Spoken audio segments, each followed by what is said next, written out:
आज मैं आपको एक कहानी सुनाऊंगा जिस पर शायद आप यकीन नहीं करोगे। ये भी पहले हमारे ही जैसे एक आम इंसान हुआ करता था और फिर एक दिन, चलो आपको ये कहानी शुरू से सुनाता हूँ।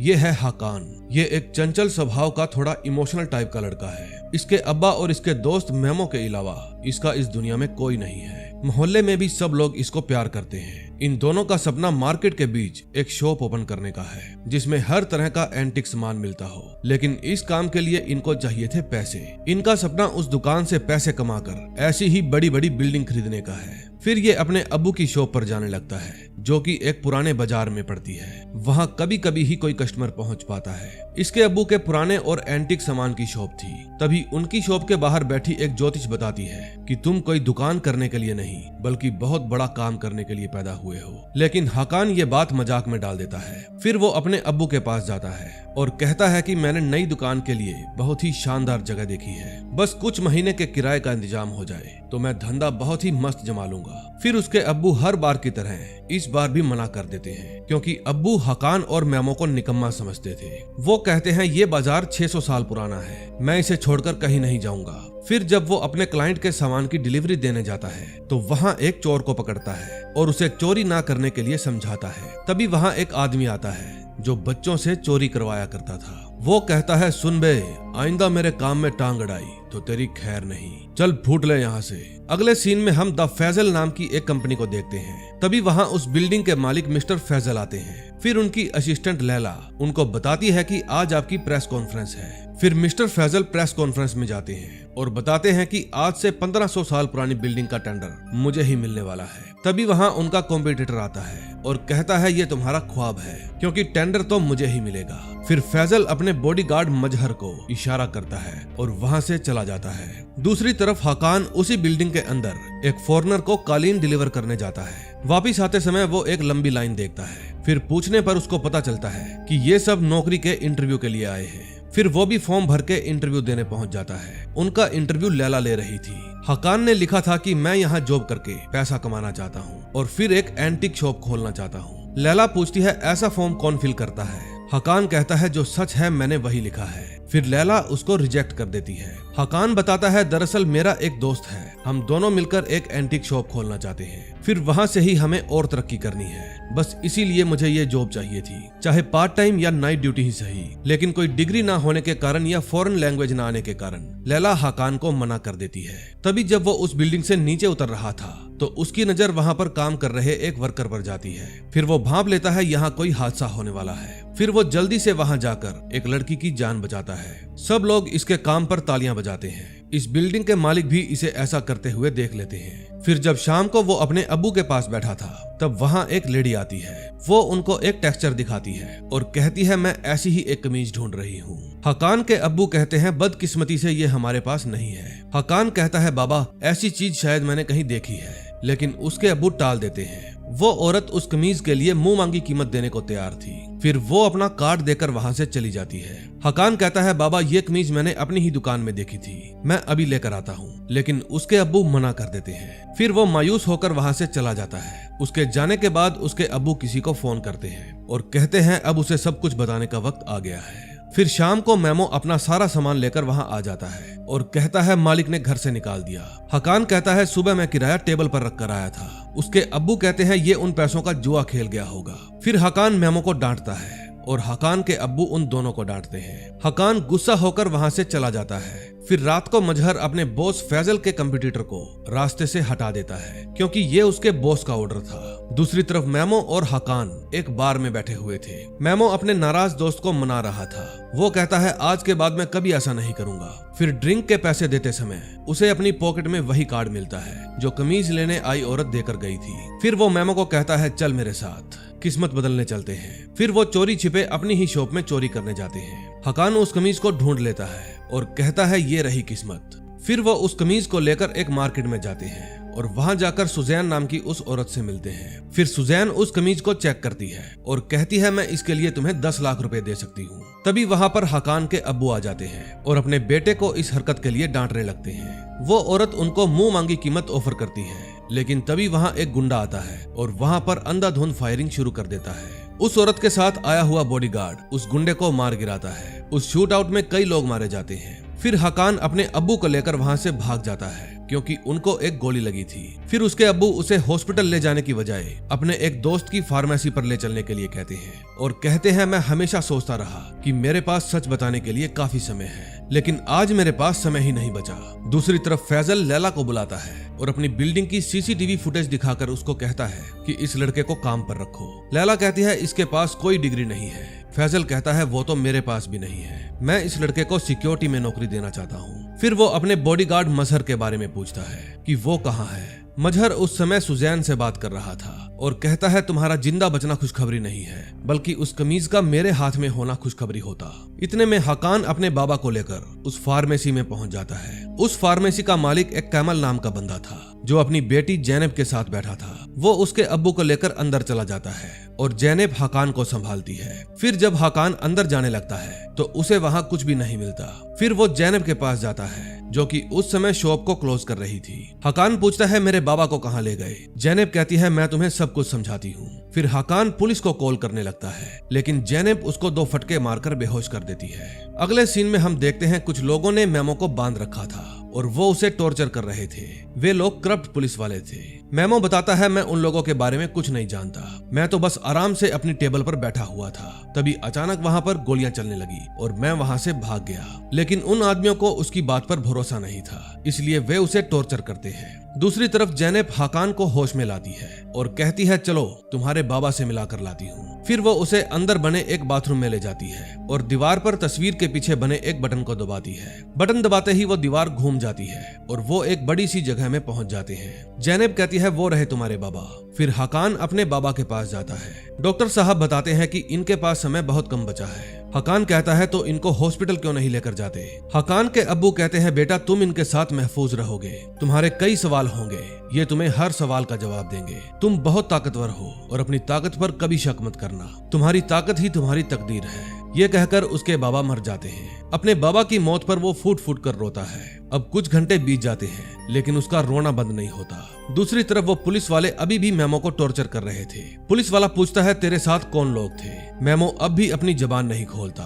तभी डॉक्टर साहब हकान के लिए चाय लेकर आते हैं। हकान पूछता है कौन हो आप लोग। डॉक्टर साहब पूछते हैं बेटा वो कमीज कहाँ है। हकान कहता है मेरे बाबा मुझे छोड़कर चले गए और आप कमीज के बारे में पूछ रहे हैं। डॉक्टर साहब कहते हैं सब कुछ जानने के लिए तुम्हारे पास कमीज का होना जरूरी है। हकान कहता है वो महफूज जगह पर है। डॉक्टर कहता है बिल्कुल अपने बाप पर गया है। फिर वो बताता है बाबा मेरे असली बाप नहीं थे। डॉक्टर कहते हैं जानता हूँ। वो बताते हैं तुम प्रोटेक्टर हो और हम दोनों तुम्हारे वफादार खादिम हैं। फिर वो उनको कमीज दे देता है और कहता है हमें यहाँ से जाने दो। डॉक्टर साहब कहते हैं ये तुम्हारी तकदीर है, तुम्हारे बाबा भी वफादार खादिम थे, बिल्कुल हमारी तरह। जैनब बताती है तुम एक प्रोटेक्टर हो, तुम्हारा फर्ज है इमोर्टल को रोकना। ये सब अजीब सी बकवास सुनकर हकान का दिमाग खराब हो रहा था। फिर डॉक्टर साहब कहते हैं एक बार ये कमीज पहन लो, फिर खुद देख लेना हम क्या कहना चाहते हैं। फिर हकान वो कमीज पहन लेता है और कहता है लो पहन ली, क्या मैं अब गायब हो गया। तभी देखते ही देखते वो कमीज हकान के शरीर के अंदर समा जाती है और उसकी छाती पर एक निशान बन जाता है। ये सब देखकर जैनब चौंक जाती है। फिर वो अपनी गन निकालती है और हकान के ऊपर तान देती है। गन देखकर हकान की फट जाती है। तभी गोली चलती है और हकान के माथे से टकराकर पिचक जाती है। फिर डॉक्टर साहब वो गोली उठाते हैं और कहते हैं अब तुम जो चाहे पूछ सकते हो। सेकंड एपिसोड की शुरुआत एक फ्लैशबैक से होती है जिसमें हमें यह बताया जाता है कि महमद सेकंड के समय इस्तांबुल में 7 इमोर्टल आ गए थे। पता नहीं वो कहां से आ गए थे, लेकिन जब से आए वहां सैलाब, सूखा और भूचाल आने लगे। उनका बस एक ही मकसद था, इस्तांबुल को तबाह करना। फिर एक रात महमद को ख्वाब में 3 चीज दिखाई दी। एक थी करामाती अंगूठी जो किसी भी इमोर्टल के छूने से चमकने लगती है। दूसरा था एक अनोखा खंजर जिससे इमोर्टल को मारा जा सकता था और तीसरी थी एक कमीज जो एक ढाल का काम करती है। इन तीनों की हेल्प से ही इमोर्टल को मारा जा सकता था। फिर महमद ने अपने कारीगरों से उन चीजों का निर्माण करवाया। कमीज पर ऐसे निशान बनाए गए जिनसे वो एक ढाल बन गई। फिर महमद ने प्रोटेक्टर को उसकी साफ नीयत और साफ दिल के कारण चुना।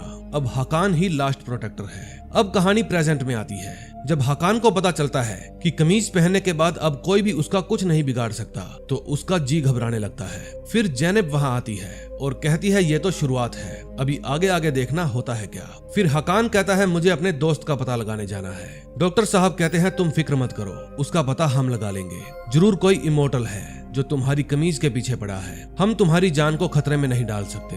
हकान कहता है इमोर्टल प्रोटेक्टर मुहाफिज, ये सब क्या बकवास चल रही है। जैनब समझाती है कि गोली तुम्हारे माथे से टकराकर नीचे गिर गई और तुम बच्चों जैसे रो रहे हो। हकान अपने पिता की मौत के कारण दुखी था, वो उनकी मौत को भूल ही नहीं पा रहा था। दूसरी तरफ वो पुलिस वाले जो कि करप्ट थे मेमो को मार मार कर अधमरा कर देते हैं, लेकिन मेमो भी यारों का यार था। वो हकान और उसके घर के बारे में कुछ नहीं बताता। तभी वहां पर उनका एक आदमी आता है, वो कहता है उनके घर का पता चल गया है। फिर वो उसे उसके घर की तलाशी लेने भेजता है। तभी उस पुलिस वाले के पास मजहर का फोन आता है। वो मजहर को बताता है कि उसका दोस्त जबान नहीं खोल रहा। मजहर कहता है नहीं खोल रहा तो खुलवाओ। दूसरी तरफ हकान अब भी अपने बाबा को याद करके रो रहा था। वो कहता है कि मैंने आपका बहुत दिल दुखाया है। फिर जैनब अपने अब्बू को कहती है हमने सोचा प्रोटेक्टर कोई शक्तिशाली आदमी होगा, लेकिन ये तो कोई रोंदड़ू निकला।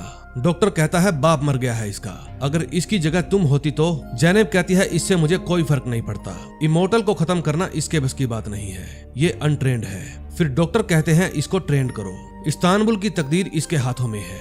इससे पहले कि इमोर्टल हरकत में आए और पूरे शहर में मौत का खेल खेले, तुम हकान को तैयार करो। हकान का तो अभी भी रो रो कर बुरा हाल हुआ पड़ा था। फिर वो कहता है मैं आपको बचा नहीं पाया, प्लीज मुझे माफ कर दीजिए, अब मुझे मेमो को ढूंढना होगा। दूसरी तरफ लैला और फैजल शतरंज खेल रहे थे। फैजल पूछता है आजकल मजहर दिखाई नहीं देता। लैला कहती है मुझे लगता है वो आपके भरोसे का नाजायज फायदा उठा रहे हैं, वो आपके साथ काम करने के लायक नहीं है। फिर अगले दिन सुबह जब जैनब हकान के लिए चाय लेकर आती है तो वो देखती है वो वहाँ से भाग गया है। हकान जब अपने मोहल्ले में पहुँचता है तो देखता है एक पुलिस वाला उसके ही बारे में पूछताछ कर रहा है। फिर उस घर के ऊपर खड़ी आंटी उसे इशारा करके अपने पास बुलाती है। वो हकान से पूछती है कि कल से ना तो तुम दिखे और ना ही मेमो, कुछ लोग कुत्तों की तरह तुम्हें ढूंढ रहे हैं, आखिर तुम लोगों ने ऐसा क्या कर दिया। फिर हकान वहाँ से जाने लगता है। आंटी कहती है तुम चाहो तो यहाँ भी रुक सकते हो। दूसरी तरफ डॉक्टर साहब हॉस्पिटल में सुजैन से मिलने जाते हैं, लेकिन तभी वहाँ पर मजहर भी पहुँच जाता है। वो हॉस्पिटल का अलार्म ऑन कर देता है और फिर सूजन को मार देता है। जब डॉक्टर साहब सूजन के रूम में पहुँचते हैं तो देखते हैं वो मरी पड़ी है। इतने में हकान अपने घर पहुंच जाता है। घर जाकर वो मेमो को ढूंढता है, लेकिन वो घर पर नहीं था। फिर उसकी नजर टेबल पर रखी चाय पर जाती है और वो चाय को देखकर रोने लगता है, क्योंकि मेमो ने ये चाय कल अपने लिए बनाई थी और बेचारा उसे पी नहीं पाया। फिर वो अपने बाबा का एक बक्सा खोलता है जिसमें उसे एक गन और उसके बचपन का खिलौना मिलता है जो उसके बाबा उसके लिए लेकर आए थे। वो उस खिलौने को देखकर इमोशनल हो जाता है, क्योंकि उसके बाबा ने वो खिलौना अब तक संभाल कर रखा हुआ था। इस बक्से में उसे एक फोटो भी मिलती है जिसमें उसके बाबा, डॉक्टर साहब और उन दोनों के साथ एक आदमी और खड़ा था। दूसरी तरफ वो आदमी आकर बताता है कि मुझे मेमो के घर से उसका फोन मिला है। फिर उसके फोन से हकान के मोबाइल पर एक मैसेज आता है। फिर हकान मेमो के पास कॉल करता है, लेकिन फोन स्विच ऑफ बता रहा था। इतने में जैनब भी वहां आ जाती है। फिर वो जैनब पर गन तान कर कहता है तुम यहाँ क्या करने आई हो, लेकिन जैनब उसके हाथ से गन छीन लेती है और कहती है पहले इसे चलाने की ट्रेनिंग ले लो। फिर वो कहती है कि अब्बा तुम्हारा इंतजार कर रहे हैं। हकान कहता है मुझे मेमो को ढूंढना है, मेरे पास अभी उसका मैसेज आया है, उसने मुझे मिलने के लिए बुलाया है। जैनब कहती है तुम उसे यहाँ क्यों नहीं बुला लेते। हकान कहता है तुम मेरी वफादार खादिम हो ना, तो कहना मानो मेरा। जैनब कहती है मैं तुम्हारे साथ चलूंगी, लेकिन पहले हमें इस घर से तुम्हारे सबूत मिटाने होंगे। फिर वो हकान को वही कमीज देती है और कहती है पहन लो इसे। फिर जब वे दोनों मेमो के बताए हुए एड्रेस पर जा रहे थे तो हकान के पास लैला का फोन आता है। वो कहती है हम तुम्हें सिक्योरिटी डिपार्टमेंट में नौकरी देना चाहते हैं। हकान कहता है आपके इस ऑफर के लिए बहुत बहुत शुक्रिया, लेकिन अब मुझे नौकरी नहीं चाहिए। लैला कहती है ये तो तुम्हारा ख्वाब था ना। हकान कहता है अक्सर ख्वाब टूट जाते हैं। फिर वो बताई गई लोकेशन पर पहुंचकर मेमो को ढूंढते हैं। तभी हकान की नजर मेमो पर पड़ जाती है। फिर जैनब के रोकते रोकते वो भागकर उसके पास चला जाता है। जब वो मेमो के पास पहुंचता है तो देखता है मेमो ऑलरेडी मर चुका है। तभी एक स्नाइपर लगातार हकान के ऊपर शूट करता है। फिर जैनब उसे भगा कर ले जाती है। उस स्नाइपर को विश्वास ही नहीं होता कि इतनी गोलियां लगने के बावजूद वो मरा नहीं। फिर जैनब हकान को भगाकर एक सुनसान सी जगह पर ले जाती है। हकान फिर से फूट फूट कर रोने लगता है, क्योंकि अब उसने अपने जान से प्यारे दोस्त को भी खो दिया था। इसका इस दुनिया में इन दोनों के अलावा कोई नहीं था। और अब वे दोनों ही उसे छोड़कर चले गए थे। फिर जैनब उसे चुप कराती है और वहाँ से ले जाती है। तभी स्नाइपर वहाँ पर जाकर उस गोली को उठाता है जो उसने हकान पर चलाई थी। गोली एकदम पिचक गई थी। फिर रात को घर पर पहुंचकर जैनब अपने अब्बा को आज की सारी बात बताती है। फिर उसके अब्बा बताते हैं कि मैं भी आज हॉस्पिटल गया था, लेकिन सुजैन को पहले ही किसी ने मार दिया। फिर वो कहते हैं कि अब बड़ी तबाही होने वाली है, हमें इसके लिए तैयार रहना चाहिए। जैनब कहती है मैं तैयार हूँ, लेकिन हमारा हीरो तैयार नहीं है। तभी हकान डॉक्टर को वो फोटो दिखाकर पूछता है ये तीसरा आदमी कौन है। डॉक्टर बताते हैं कि ये फोटो हमने 1989 में ली थी। मेरे और तुम्हारे बाबा के साथ जो तीसरा आदमी है उसका नाम मुराद है। वो तुमसे पहले प्रोटेक्टर था, यानी तुम्हारा असली बाबा। हकान को उनकी बात पर विश्वास नहीं था। फिर वो पूछता है कि मेरे बाबा ने मुझसे सच क्यों छुपाया, मैं इनको पहली बार देख रहा हूँ। डॉक्टर कहते हैं यही मुनासिब था बेटा। हकान कहता है अगर बाबा मुझे ये सारी बात पहले बता देते तो आज मुझे यूं अकेला नहीं रहना पड़ता। डॉक्टर कहते हैं बेटा तुम अकेले नहीं हो, हम हैं तुम्हारे साथ। हकान पूछता है वो साला इमोर्टल जो भी है वो मुझे मिलेगा कहाँ। दूसरी तरफ वो स्नाइपर मजहर को बताता है कि मैंने उस पर 3 गोलियां चलाई और गोलियों का ये हाल हो गया। वो साला बुलेट प्रूफ है क्या? मुझे ये बताओ कौन है वो और हम उसके पीछे क्यों पड़े हैं? मजहर पूछता है क्या वो अकेला था? स्नाइपर बताता है नहीं, उसके साथ एक लड़की थी, उसने एक हुडी पहन रखी थी, इसलिए मैं उसका चेहरा नहीं देख पाया। फिर वो दोबारा गोली दिखाकर पूछता है तुमने मुझको किसका सामना करने भेज दिया था? दूसरी तरफ डॉक्टर ने अब तक हकान को सब कुछ बता दिया था। हकान पूछता है क्या इमोर्टल को किसी ने भी नहीं देखा? डॉक्टर कहते हैं आखिरी बार तुम्हारे अब्बू ने देखा था। हकान कहता है शायद वो मर गया होगा। जैनब कहती है इमोर्टल कभी नहीं मरते। अब वो इमोर्टल है कौन, ये पता लगाने के लिए हमें रिंग की तलाश करनी होगी। डॉक्टर बताते हैं तुम्हारे माँ बाप की मौत के बाद हम सभी खादिमों ने वो सारी चीजें आपस में बांट ली ताकि पहेली को सुलझाना किसी एक के बस की बात न रह जाए। फिर हकान गुस्सा होकर कहता है जिन्होंने भी मेरे अपनों को छीना है वो चाहे जहाँ भी हो मैं उन्हें ढूंढ निकालूंगा और तड़पा तड़पा कर मारूंगा। अब मैं इस जंग के लिए तैयार हूँ। 3rd एपिसोड में हम देखते हैं हकान की ट्रेनिंग शुरू हो जाती है। जैनब उसे नए नए दाव पेच सिखाने की कोशिश करती है, लेकिन हकान कहता है तुम मुझे कम मत समझना, मैंने भी बहुत से लोगों को पीटा है। तभी वहाँ डॉक्टर साहब आ जाते हैं। जैनब कहती है मुझे यूनिवर्सिटी में जाना है, कुछ काम है। दूसरी तरफ मिस्टर फैजल लैला से पूछते हैं क्या तुमने उस लड़के से बात की? वो कहती है कि उसकी कुछ फैमिली प्रॉब्लम चल रही है, मैं खुद कल उससे मिलने जाऊंगी। फिर वो कहती है कि मैंने उससे भी बेहतर लोगों की लिस्ट बनाई है। फैजल कहता है कि मैं गुंडे जैसी शक्लें देख देख कर थक गया हूँ, अब मुझे उस लड़के जैसे स्मार्ट बंदे चाहिए। अगले सीन में हम देखते हैं जैनब यूनिवर्सिटी के बहाने अपने बॉयफ्रेंड से मिलने आई थी जो कि यूनिवर्सिटी में एक प्रोफेसर था। फिर वहाँ से जाने से पहले वो उसे कह देती है कि आज से हम दोनों के रास्ते अलग अलग हैं क्योंकि मुझे अपनी लाइफ में और भी बहुत से काम करने हैं। दूसरी तरफ स्नाइपर फिर से मजहर से मिलने जाता है। वो उसे बताता है कि उस दिन वो मैसेज जिसके पास डिलीवर हुआ था वो ये बंदा है, लेकिन मैं श्योर हूँ मैंने इस बंदे को गोली नहीं मारी थी, मैंने इसका घर अच्छे से चेक करवाया है, ये अकेला रहता था। मजहर कहता है कि इसका मतलब फिर से खाली हाथ लौट आए। देखो मैं दूसरा मौका देने वाली बकवास में विश्वास नहीं रखता, जल्दी से उस कमीज और लड़के को ढूंढो। उस समय डॉक्टर साहब हकान को शांत रहने की ट्रेनिंग दे रहे थे ताकि वो कभी भी जोश में होश ना गवाए। फिर डॉक्टर साहब उसको अपनी ताकत पर यकीन करना सिखाते हैं और एक जलता हुआ कोयला उसके हाथ पर रख देते हैं। डॉक्टर साहब कहते हैं भूल जाओ तुम्हारे हाथ में क्या है, बस तुम ध्यान लगाओ। हकान पूछता है मेरे माँ बाप की जान किसने ली? डॉक्टर साहब बताते हैं उस आखिरी इमोर्टल ने ही तुम्हारे माँ बाप की जान ली थी। ये बात सुनकर जब हकान को गुस्सा आने लगता है तो उसका हाथ जलने लगता है। फिर डॉक्टर साहब कहते हैं जज्बातों को काबू में रखो और ध्यान लगाओ। फिर हकान का हाथ जलना बंद हो जाता है। फिर थोड़ी देर बाद वहाँ जैनब आती है। हकान पूछता है तुमने इस दीवार पर क्या लगा रखा है? जैनब बताती है कि ये सारी हरकतें लास्ट इमोर्टल की है, इससे पहले कि वो आतंक मचाए हमें उसे ढूंढना होगा। तभी वहाँ डॉक्टर साहब आते हैं और उनको बताते हैं कि शहर से बाहर एक बूढ़ी खादिम रहती है अपने बेटे के साथ, इससे पहले कि इमोर्टल उसे ढूंढकर अंगूठी हासिल कर ले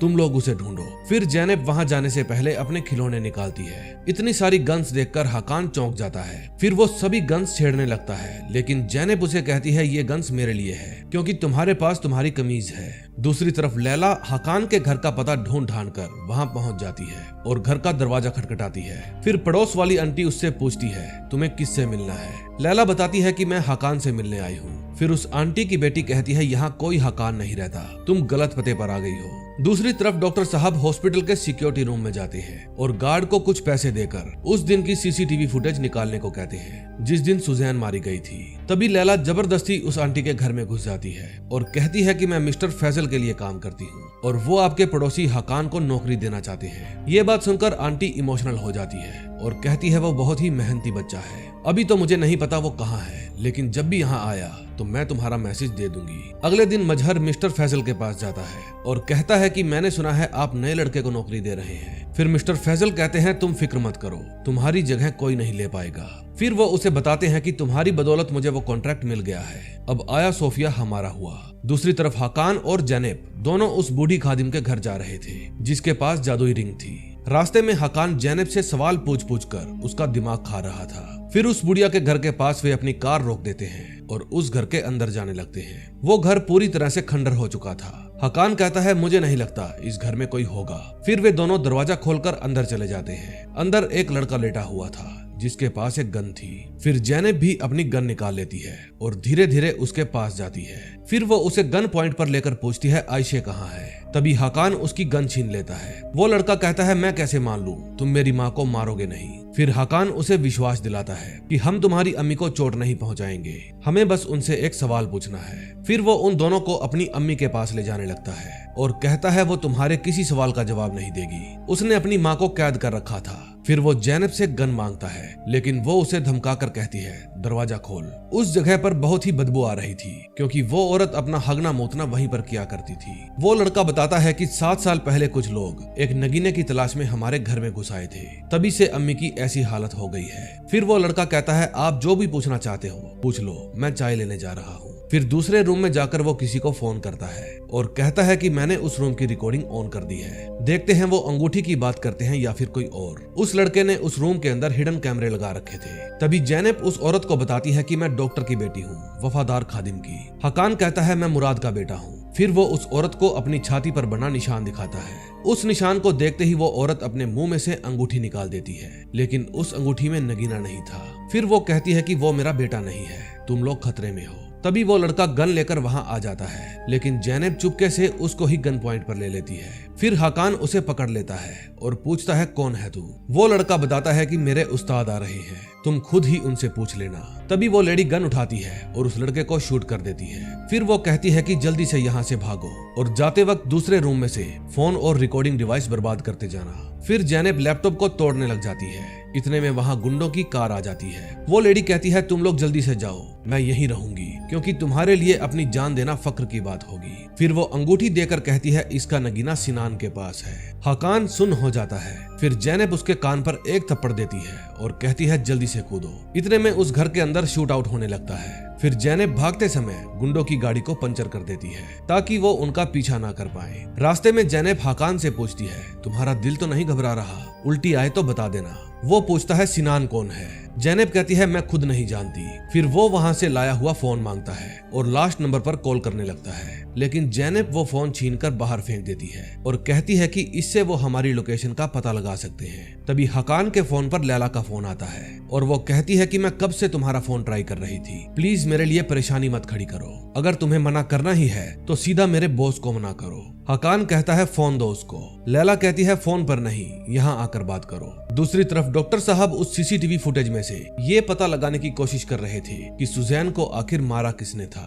इतने में हकान लैला के पास पहुंच जाता है। लैला कहती है आओ सर अभी आने वाले हैं। तभी वहां पर मजहर आ जाता है। फिर लैला उन दोनों की आपस में इंट्रोडक्शन करवाती है और बताती है कि ये 2 बार हमारे ऑफर को रिजेक्ट कर चुका है। मजहर उसकी वजह पूछता है लेकिन तभी मजहर के पास उसके आदमियों का फोन आ जाता है। वे बताते हैं कि वो लड़का और लड़की अंगूठी लेकर भाग गए हैं, हमें यहाँ पर एक टूटा हुआ लैपटॉप मिला है। मजहर कहता है कि वो लैपटॉप लेकर यहाँ आ जाओ। फिर मजहर वहाँ से जाने लगता है। तभी हकान कहता है सर अगर आपका ऑफर अभी भी वैलिड है तो मैं ये जॉब करना चाहता हूँ। फिर मजहर उसकी तरफ अपना हाथ बढ़ाकर कहता है welcome to my group. 4th episode में हम देखते हैं डॉक्टर अपनी बेटी जैनेब को बताता है कि जो आदमी सुजैन को मारने आया था वही लास्ट इमोर्टल है। तभी वहां पर हकान आता है। डॉक्टर साहब बताते हैं कि इस बंदे ने सुजैन की जान ली थी, शायद यही इमोर्टल है। हकान कहता है इस आदमी का नाम मजहर है, ये फैजल का प्राइवेट सिक्योरिटी चीफ है। मैं आज ही इससे मिला हूँ। अब हम साथ में ही काम करने वाले हैं। फिर हकान और जैनब फिर से फाइट की प्रैक्टिस करते हैं। तभी वहाँ पर डॉक्टर साहब आते हैं और पूछते हैं कैसा चल रहा है। जैनब बताती है कि इसमें हिम्मत और ताकत तो बहुत है, लेकिन दाव पेच नहीं आते। हकान कहता है ये तो बस मुझे पीट कर अपनी भड़ास निकालना चाहती है, आप बस वो खंजर ढूंढ कर मुझे दो, मैं आसानी से उसे मार दूंगा। ये सब मेरे बाएं हाथ का खेल है। डॉक्टर कहते हैं ये कोई खेल नहीं है, प्रोटेक्टर और इमोर्टल किसी चुंबक की तरह एक दूसरे की तरफ खींचे चले आते हैं। तुम्हारे साथ भी बिल्कुल ऐसा ही हुआ है। फिर वो बताते हैं कि आयशे ने जो नाम बताया था उसका पता चल गया है, लेकिन वो आदमी मर चुका है। उसकी मौत 1588 में हुई थी। जैनब कहती है मैं समझ गई, सिनान सिर्फ एक कोड है, हमें तलाश करनी होगी मीमार सिनान की। फिर डॉक्टर साहब अपनी किताबें फरोलते हैं और बताते हैं कि वफादार खादिमों ने उस नगीने को मीमार सिनान के बनाए हुए तहखाने में छुपाया होगा। हकान कहता है हमें उसे ढूंढना ही क्यों है, हमें पता तो है मजर ही इमोर्टल है। मीमार सिनान ने 100 से ज्यादा इमारतें बनाई थी, वो नगीना कहीं भी हो सकता है। डॉक्टर कहते हैं कि हमें वो नगीना ढूंढना जरूरी है, उसी से इमोर्टल की पहचान हो सकती है। जैनब कहती है कि मैं अपने प्रोफेसर की हेल्प लेती हूँ, शायद उन्हें कोई जानकारी हो। हकान कहता है मैं भी तुम्हारे साथ चलूंगा, मुझे भी रास्ते में कुछ काम है। फिर वो अपने लिए एक बढ़िया सा सूट लेने जाता है और सूट पहनकर जैनब से पूछता है कैसा लग रहा हूँ। जैनब कहती है ठीक ठाक ही लग रहे हो। तभी वहाँ पर लैला आ जाती है। वो कहती है कि तुम्हारी गर्लफ्रेंड की चॉइस बहुत अच्छी है। जैनब कहती है मैं इसकी गर्लफ्रेंड नहीं हूँ, इसके कजन की यूनिवर्सिटी की टीचर हूँ। फिर लैला हकान को कहती है आज शाम 6 बजे पार्टी प्लेस पर पहुंच जाना, वहाँ सिक्योरिटी क्रू के साथ तुम्हारी मीटिंग है। फिर लैला जैनब को भी इनवाइट करती है, लेकिन वो कहती है मेरे पास टाइम नहीं है। अगले सीन में हम देखते हैं कमिश्नर साहब स्नाइपर को अपने पास बुलाते हैं। वो उसे कहते हैं कि तुम्हारी कुछ तस्वीरें हमारे हाथ लगी है, अब तुम पुलिस की नौकरी छोड़कर माफिया बनने की प्रैक्टिस कर रहे हो। अपनी राइफल लेकर उस दिन मार्केट में तुम क्या कर रहे थे? तुम्हें बचाते बचाते किसी दिन मैं भी फंस जाऊंगा, इसलिए आज शाम तक तुम्हारा रेजिग्नेशन लेटर मेरे टेबल पर होना चाहिए। दूसरी तरफ हकान और जैनब जब हिस्ट्री टीचर के पास जा रहे थे तो हकान देखता है वही लफंगा जो बच्चों से भीख मंगवाता था, एक बच्चे को टॉर्चर कर रहा था। फिर हकान उसके पास जाता है और उसे रोकता है। तभी वो आदमी गुस्से में हकान के मुंह पर जोरदार पंच मारता है और ऐसा करते ही उसके हाथ की हड्डी टूट जाती है। फिर हकान कहता है बच्चों पैसे लो और जाओ यहाँ से। फिर वो उस आदमी को कहता है आइंदा मैंने तुम्हें बच्चों से भीख मंगवाते देखा तो तुम्हारी खैर नहीं। फिर वे हिस्ट्री टीचर के पास जाकर पूछते हैं कि क्या मीमार सिनान ने अपने किसी बिल्डिंग में नगीनों का भी यूज किया है। प्रोफेसर बताता है कि एक बार सुल्तान सुलेमान को किसी ने बेहद कीमती पत्थर दिए थे, लेकिन सुल्तान उससे नाराज थे, इसलिए उन्होंने उन पत्थरों को सिनान को कहकर गारे से किसी मीनार में चिनवा दिए थे। फिर हकान कहता है तो अब हमें यहाँ से चलना चाहिए। फिर प्रोफेसर जैनब को कहते हैं मुझे तुम्हारी स्टडी को लेकर तुमसे कुछ बात करनी है। फिर हकान नीचे चला जाता है। प्रोफेसर पूछते हैं कौन है ये लड़का? जैनब कहती है ये मेरा दोस्त है, क्या आपको जलन हो रही है? फिर प्रोफेसर कहते हैं छोड़ो इसे, अब हमारी अगली मुलाकात कब होगी? लेकिन जैनब बिना कोई जवाब दिए वहाँ से चली जाती है। अगले सीन में हम देखते हैं स्नाइपर मजहर के पास जाता है और कहता है भाई मैं अपनी नौकरी नहीं खोना चाहता, तुम्हारे एक फोन से मेरी नौकरी बच सकती है, या फिर तुम उसे थोड़ा पैसा खिलाकर भी चुप करा सकते हो। मजहर कहता है मैंने तुम्हें कमीज लाने को कहा था लेकिन तुम नहीं ला पाए, मैं कुछ नहीं कर सकता। स्नाइपर कहता है अगर तुम हमारा साथ नहीं दोगे तो कोई तुम्हारा साथ नहीं देगा, मेरे जैसा वफादार बंदा तुम्हें कहीं नहीं मिलेगा। फिर मजहर बिना कुछ कहे वहाँ से चला जाता है। तभी हकान और जैनब वहाँ की सबसे बड़ी मस्जिद में जाते हैं और उसकी मीनार चेक करने का फैसला करते हैं। फिर जब वे मीनार के एंट्री गेट पर पहुंचते हैं तो वहाँ उन्हें एक गार्ड मिलता है, वो उन्हें अंदर जाने से मना कर देता है। फिर वे एक तरकीब निकालते हैं। जैनब उस गार्ड के पास जाती है और कहती है क्या आप मेरी फोटोज क्लिक करेंगे? मेरा मंगेतर रेस्टोरेंट गया है। गार्ड कहता है इंस्टाग्राम पर मेरे पूरे 1600 फॉलोवर्स हैं, मैं फोटोज खींचने में माहिर हूँ। फिर जब वो जैनब के साथ बाहर चला जाता है तो हकान उसके कैबिन में जाता है और मीनार की चाबी निकाल लेता है। फिर वो जैनब के पास जाता है और कहता है एक फोटो मेरी भी ले लीजिए। दूसरी तरफ लैला अपने बॉस के पास जाती है और बताती है कि छोटी तिजोरी से 1 लाख यूरो निकल गए हैं, मुझे शक है ये काम मजहर ने किया है। फैजल कहता है मैं जानता हूँ, शायद उसे कोई जरूरत होगी तभी निकाले होंगे। फिर फैजल लैला को एक तोहफा देता है। लैला उस बॉक्स को खोलकर देखती है, उसमें एक खूबसूरत सा लॉकेट था। दूसरी तरफ उन दोनों के हाथ कुछ नहीं लगता क्योंकि वहाँ पर कोई भी नगीना नहीं था। जैनब कहती है मुझे उस अंगूठी में कोई खास बात नजर नहीं आ रही। हकान कहता है चीजें हमारे आसपास ही हैं, बस हमें देखने का नजरिया बदलना होगा। तभी मजहर अपने स्नाइपर को 1 लाख यूरो देता है और कहता है कि इसे अपने चीफ को दे दो और हाँ इस बैग को भूल कर भी मत खोलना। दूसरी तरफ जैनब हिस्ट्री के कागजों को फरोल रही थी कि वो नगीना उसे कौन सी बिल्डिंग के कौन से मीनार में मिल सकता है, लेकिन उसके हाथ कोई भी महत्वपूर्ण जानकारी नहीं लगती। तभी उसके दिमाग की खिड़की खुलती है और वो अंदाजा लगाती है कि शायद वो नगीना बीमार सिनान के मकबरे में होगा। अब शाम को आया सोफिया के टेंडर मिलने की खुशी में पार्टी शुरू हो जाती है। फिर मजहर हकान के पास जाता है और कहता है तुम सिर्फ नजर रखो कौन क्या कर रहा है, लेकिन किसी को भी डिस्टर्ब मत करना। तभी हकान का मोबाइल बजता है। मजहर कहता है मोबाइल यूज मत करो। वो फोन उसके पास जैनब ने किया था। दूसरी तरफ वो स्नाइपर एक खाली बिल्डिंग के बाहर अपनी कार रोकता है। फिर उसके मन में लालच आ जाता है क्योंकि वो अपने चीफ को 1 लाख यूरो देना नहीं चाहता था। फिर वो जैसे ही वो सूटकेस खोलता है तो वहाँ पर बॉम्ब विस्फोट हो जाता है जिसमें वो मारा जाता है। फिर मजहर अपने बॉस के पास जाता है और पूछता है आपको इस नए लड़के में क्या नजर आया। फैजल कहता है वही जो कभी तुम में नजर आया था। तुम दोनों का हुनर एक जैसा है, इंतजार करो, वक्त आने पर सब कुछ पता चल जाएगा। हकान उस समय लैला से बातें कर रहा था। फिर बातें करते हुए वे एक दूसरे के थोड़ा करीब आ जाते हैं। शायद आग दोनों तरफ लगी हुई थी। फिर वो खुद को संभालता है क्योंकि पहले ही दिन वो अपनी नौकरी से निकाला नहीं जाना चाहता था। फिर लैला हकान को अपने बॉस से मिलवाने ले जाती है। हकान अपने बॉस को नौकरी देने के लिए शुक्रिया कहता है। मिस्टर फैजल कहते हैं नौकरी देने वाला मैं कौन होता हूँ, आपकी किस्मत आपको यहाँ खींच लाई। फिर हकान थैंक यू कहकर वहाँ से चला जाता है। फिर फैजल की नजर जैनब पर पड़ती है और वो पूछते हैं ये कौन है। लैला कहती है मैं अभी देखती हूँ। फिर लैला जैनब को कहती है आखिर तुम आ ही गई। वो कहती है मैं यहाँ हकान से मिलने आई हूँ, वो मेरा फोन नहीं उठा रहा था। फिर लैला उसे बताती है कि आया सोफिया एक ऐतिहासिक बिल्डिंग है और तुम हिस्ट्री लवर हो। अगर तुम चाहो तो मैं तुम्हारा नाम असिस्टेंट के तौर पर लिस्ट में डाल सकती हूँ, लेकिन जैनब मना कर देती है। उनकी बातें मिस्टर फैजल बड़े ही ध्यान से सुन रहे थे। तभी वॉशरूम में एक आदमी हकान को कहता है नए भर्ती हुए लगते हो, मैं जर्नलिस्ट हूँ लेकिन बाकियों जैसा बिल्कुल नहीं हूँ। लोग मुझसे दूर रहना ही पसंद करते हैं। उम्मीद है तुम मुझसे उलझना नहीं चाहोगे, अपना ख्याल रखना। ये बात हकान को भी समझ में नहीं आती।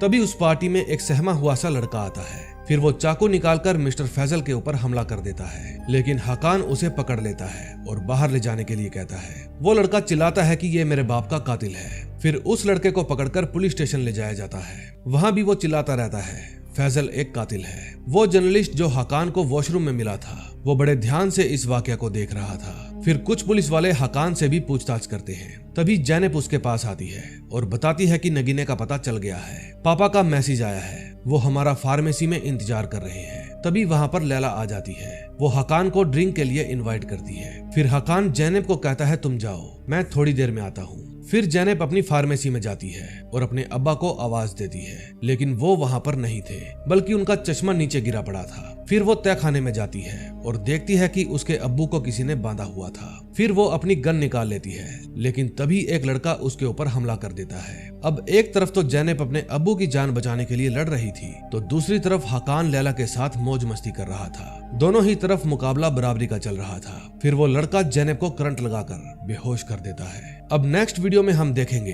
क्या हकान अपने फर्ज पर पूरा उतरता है और जिस लड़के ने जैनब और उसके अब्बू को बंदी बना लिया था वो लड़का था कौन। फैजल का सिक्योरिटी चीफ मजहर क्या सच में इमोर्टल था? अगर हाँ तो वो हकान के साथ क्या करेगा? ये सब राज नेक्स्ट वीडियो में खुलेंगे। इसलिए अगर अब तक आपने हमारा चैनल सब्सक्राइब नहीं किया तो प्लीज कर लें और बेल आइकन दबाना मत भूलना, ताकि जैसे ही नेक्स्ट वीडियो आए आपको पता चल जाए। मिलते हैं नए दिन नई वीडियो के साथ। Till then bye bye.